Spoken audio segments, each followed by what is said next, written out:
Ipswich Election Watch 2020 with Alan Roebuck. This podcast acknowledges the traditional custodians of the land on which it is produced and pays respects to elders past, present and emerging. So it's hello and welcome to episode 1. Why a podcast for specifically Ipswich? Well, why not? My interest stems from just over 16 years working at council in a senior communications role, most of that time working directly with mayors, councillors, executives and the CEO of the day. What is forgotten by some is I started at council in 2003 when former Mayor John Nugent was in the chair and Jamie Quinn was the CEO.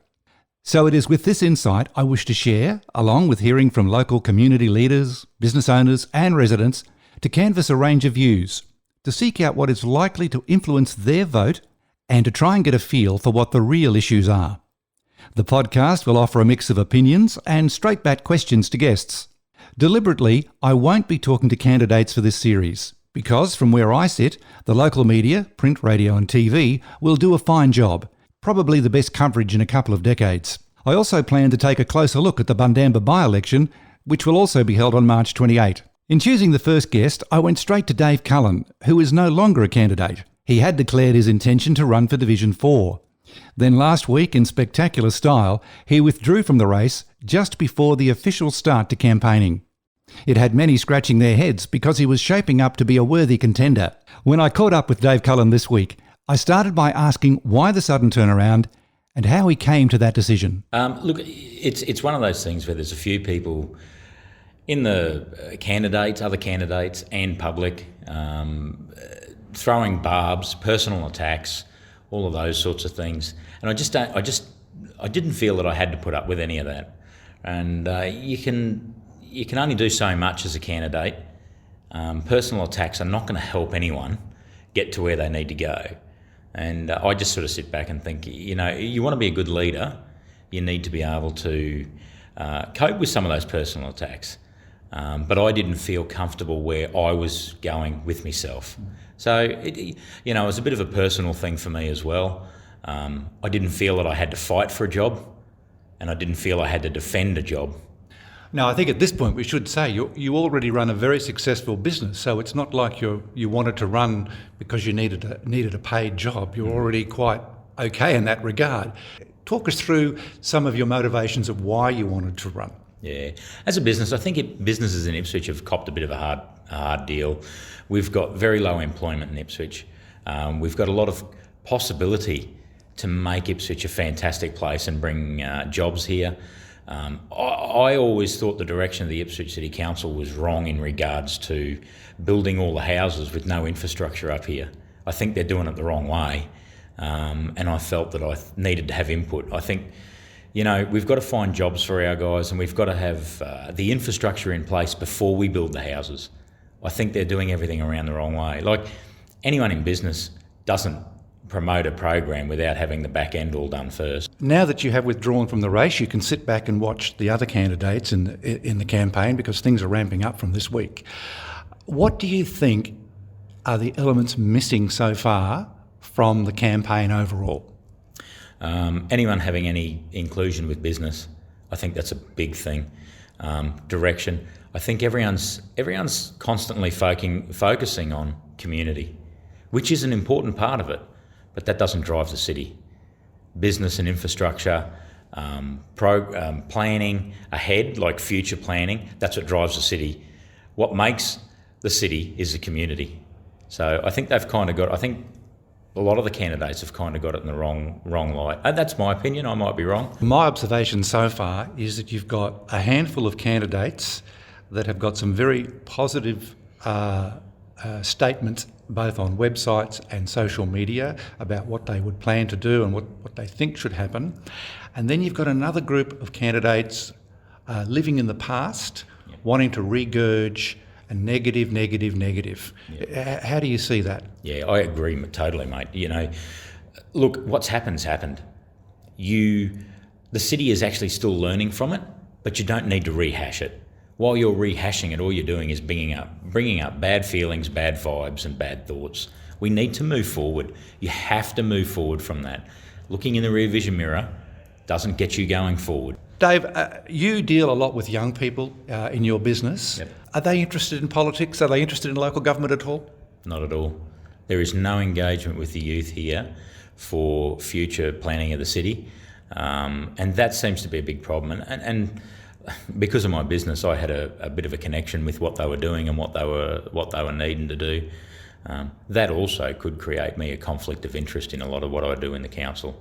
So, but they're not engaging with the younger generation, and I think we need to engage seriously with the younger generation because that's what we're going to leave.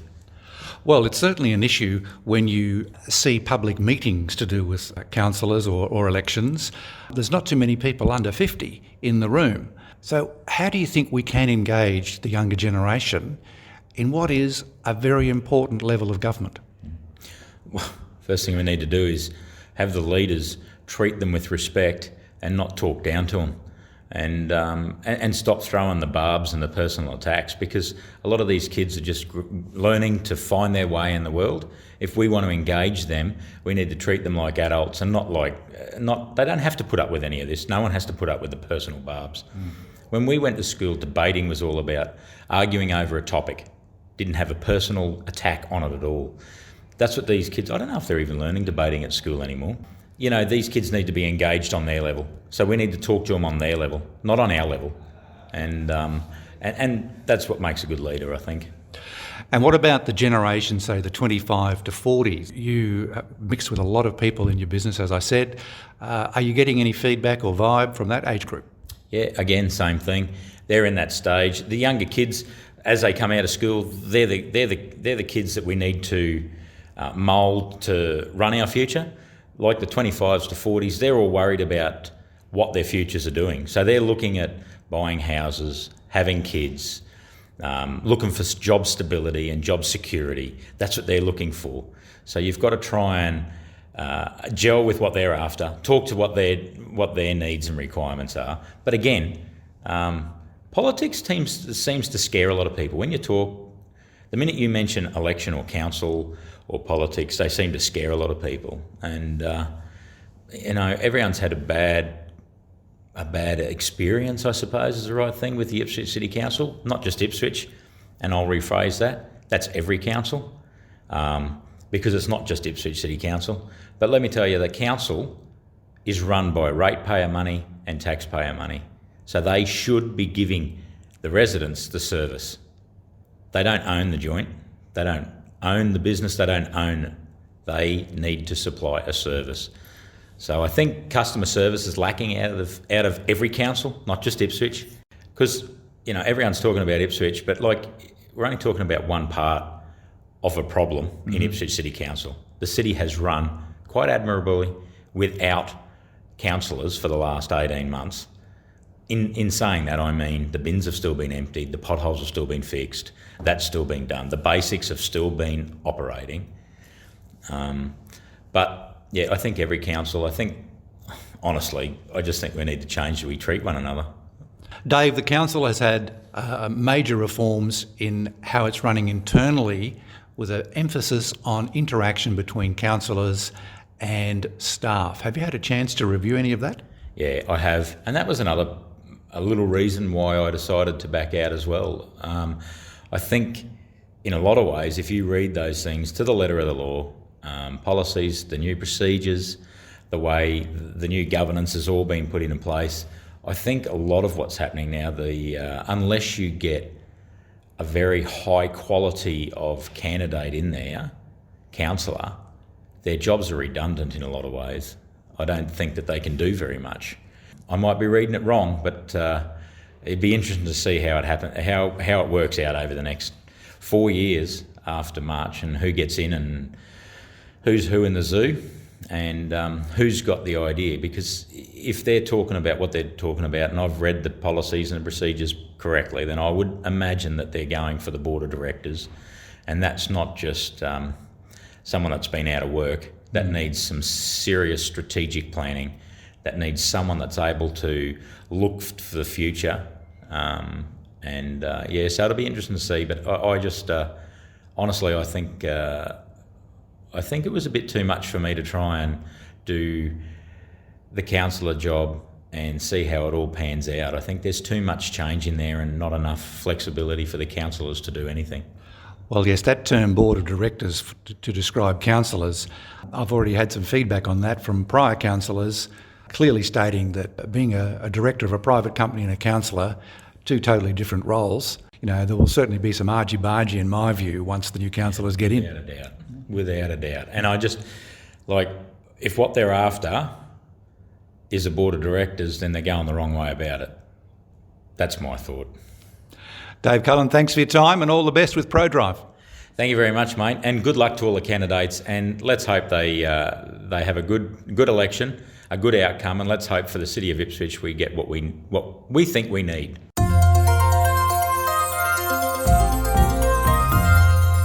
My second guest today is Walter Williams, a well-known voice to radio listeners in Ipswich and the region. He is also a resident of Ipswich. 30 years ago, he was the first to host the breakfast show on the new QFM, now known as River 949. He also hosted 4BC Nights for 5 years. I began by posing the question that it made him a local for 30 years. Absolutely, mate. And in the interests of transparency, Division 3. You're in Division 3. Okay, that's good to know. Well, let's keep on that theme and turn straight to the election. What are you hearing about what has happened with the sacking of councillors and looking forward, which I think we have to do, about the lineup of candidates that are currently before us? Okay, well, first issue on the agenda we've got to look at, and that, of course, is the sacking of the councillors and everything that's happened with our mayors. I think what it's left us with in Ipswich, from the vibe I get talking to people locally, is there's no confidence in council at the moment, and we've got to restore that. We've got to get the faith back, as George Michael would say. Yes, well, the tone is always set from the top. Now, apart from two incumbents that have put their names forward again, none of the candidates are really known by name, let alone their policies and what they might stand for. How do you think an unknown becomes known in just a few short weeks?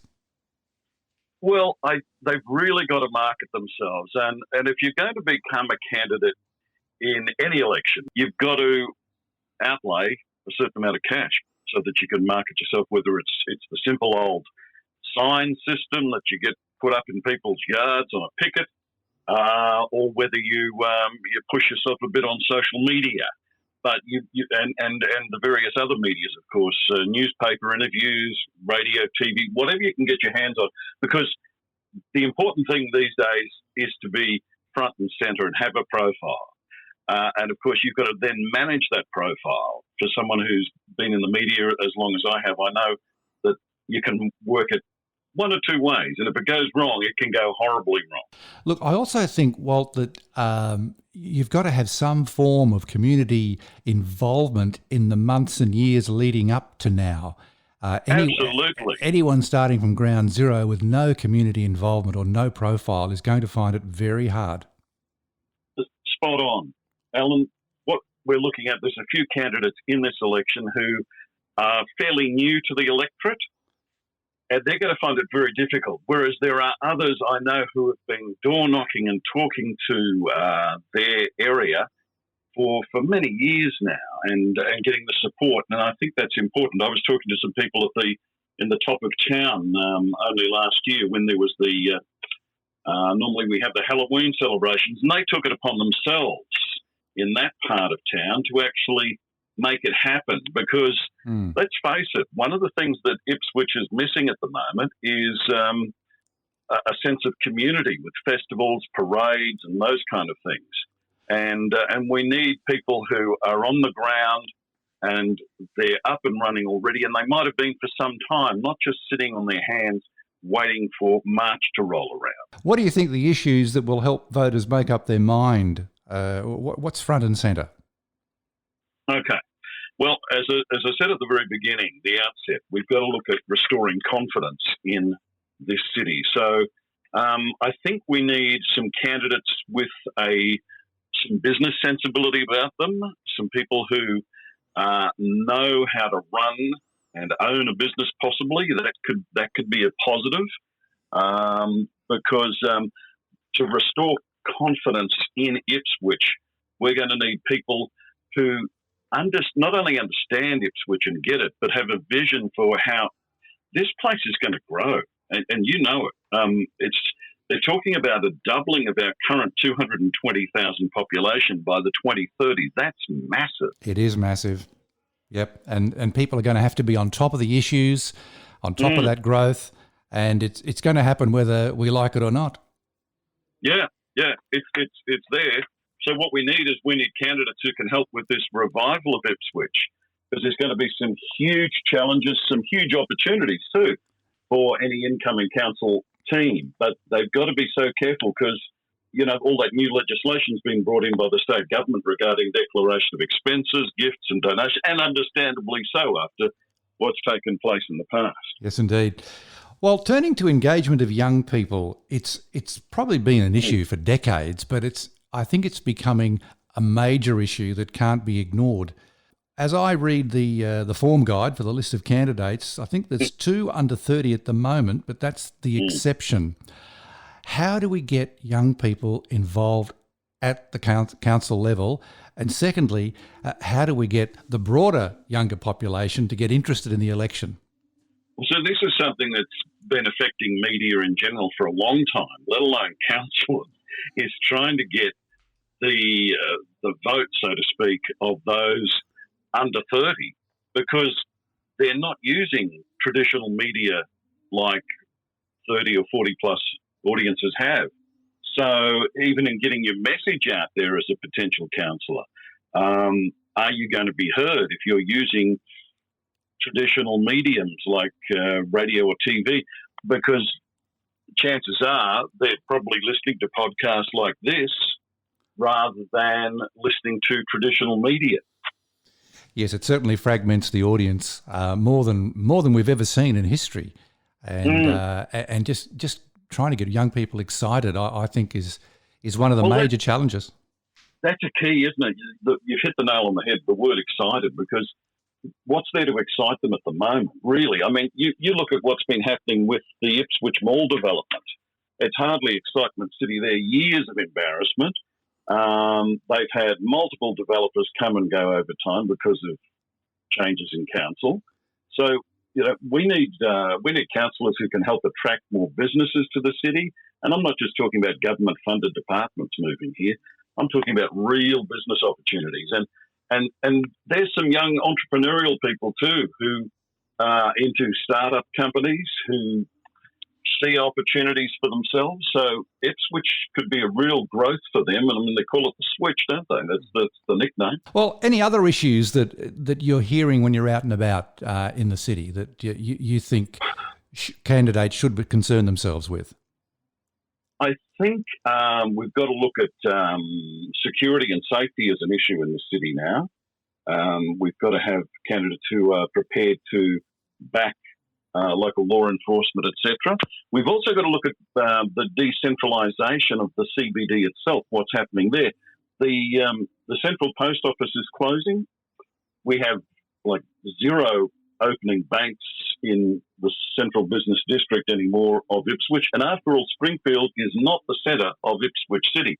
It's part of it. It's a growing part of it, and we embrace and we love it. But Ipswich's CBD itself has been slowly dying without a council for the last few years. So I think that needs a real kick in the backside. Yeah, look, it's an issue affecting so many traditional CBDs. Only this week, Cleveland Town Centre has been the focus of attention with all the for sale and for lease signs. So we're certainly not on our Pat Malone with Ipswich CBD. No. But it is great to see a turning point, and the new administration building coming out the ground, the new library, and the mall looks the best it's looked for ages. Better. We've talked about some negatives, but I'm very positive about the city too. I mean, I believe in it. My children grew up here; they were educated here, and I want to see it carry on. But we haven't seen any positive development for so long. I think that's what we're all crying out for. We want to see this city grow some more in a good way, and improved infrastructure even, especially with that number I talked about earlier. We're going to have a lot of people in Ipswich in the coming years. So these are things we've got to look at.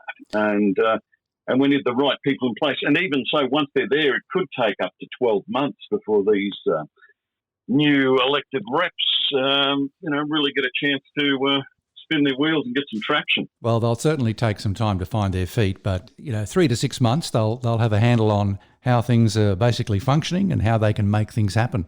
Yeah, and once we've got them in place, I think from our mayor down, and it starts from the head, like anything. We've got to make this city something they can believe in and have faith in, and be excited about the future of it. And on that note, Walt, we should all be excited for the future of Ipswich. So thank you so much as a long-term resident for sharing your thoughts with us today. My pleasure. Thanks, Alan. Thanks for the chat. Ipswich Election Watch.